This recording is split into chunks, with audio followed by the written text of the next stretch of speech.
সম্মানিত দিনী ভাই বোনেরা, মাত্র 11 দিন কাজটা আপনাকে করতে হবে। মাত্র 11 দিন। ভালোবাসা বৃদ্ধি নাই, মহাব্বত নাই, সবসময় মারামারি কাটাকাটি, স্বামী স্ত্রীর মধ্যে দ্বন্দ্ব লেগে একজন আরেকজন বাড়ি থেকে চলে যায়। মাত্র 11 দিন আপনি এই কাজটা করেন, ইনশাআল্লাহ তাআলা এই 11 দিনের আমলের বরকতে আল্লাহ তাআলা আপনাদের উভয়ের মধ্যে মহাব্বত বৃদ্ধি করে দিবেন। এই আমল কখনো মিস হবার নয়। পবিত্র কালামুল্লাহ শরীফের আমল কখনো মিস হয় না। এর বিনিময়ে আল্লাহ তাআলা অবশ্যই আপনাকে জাযা দান করেন, রহমত এবং সওয়াবের অধিকারী তৈরি করেন। দিনী ভাই বোনেরা, আপনাকে যে কাজটা করতে হবে, আল্লাহ তাআলার মহা পবিত্র মহাগ্রন্থ আল কোরআনের বাণীর মাধ্যমে আপনাকে এই কাজটা করতে হবে ইনশাআল্লাহ তাআলা। সূরাতুল ইয়াসিনের নাম আপনারা শুনেন নাই এমন কোনো মানুষ নাই। অত্যন্ত কার্যকরী, যেটাকে বলা হয় কোরআনুল কারীমের রূহ। এই সূরাতুল ইয়াসিনের শেষের আয়াত 81 নম্বর আয়াত থেকে 83 নম্বর আয়াত পর্যন্ত আপনাকে পাঠ করতে হবে। মাত্র 11 বার পাঠ করবেন। হ্যাঁ, যার জন্য কাজটা করবেন তার নামটা, তার বাবার নামটা আপনি জেনে নেবেন। তারপরে আপনি কিছু লবণ নেবেন বাজার থেকে, একদমে লবণ কিনে নিয়ে আসবেন। আজকে শুক্রবার দিন, আজকে এই আমলটা করতে পারেন। উত্তম দিনে আমল করলে আল্লাহ রাব্বুল আলামিন কবুল করেন। আজকে দোয়া কবুলের দিন, আজকে গুনাহ মাফের দিন, আজকে ভালো মন্দ হবার দিন। হ্যাঁ, আজকের দিনটা 7 দিনের মধ্যে উত্তম দিন। তো এই শুক্রবার দিনের আমলটা আপনি করে থাকেন। কিভাবে কাজটা করবেন? লবণটা সামনে নেবেন, উত্তম রূপে ওযু করে 2 রাকাত নামাজ আদায় করে দুরূদ শরীফ পড়ে ইস্তেগফার পাঠ করে এই লবণটা যখন আপনার সামনে নেবেন, সামনে নিয়ে আপনি ওই আয়াতখানা পাঠ করেন। আমি বলে দিচ্ছি এবং স্ক্রিনে দিয়ে দিচ্ছি। বিসমিল্লাহির রহমানির রহিম। আগে পরে 11 বার করে দুরূদ শরীফ পাঠ করে নেবেন।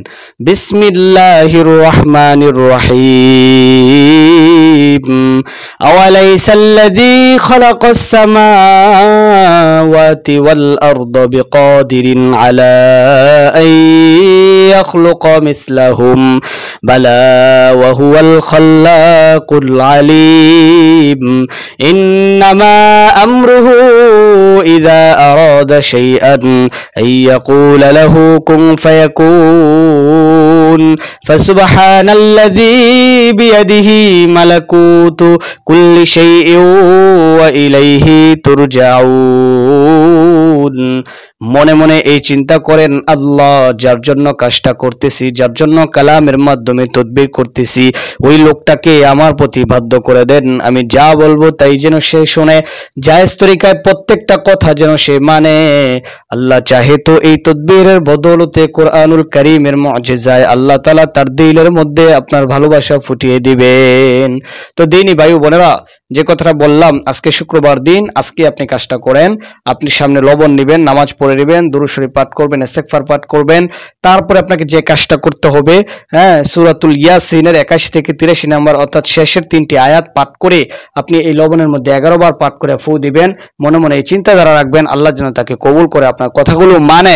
এইভাবে কাজটা করে আপনি প্রত্যেক দিন আপনাকে, হ্যাঁ, এটা 11 দিন পর্যন্ত এই লবণ অল্প অল্প করে জ্বলন্ত আগুনের মধ্যে, গ্যাসের আগুন বলেন আর মাটির চুলার আগুন বলেন, হালকা হালকা করে ছিটাই দিবেন ইনশাআল্লাহ তাআলা।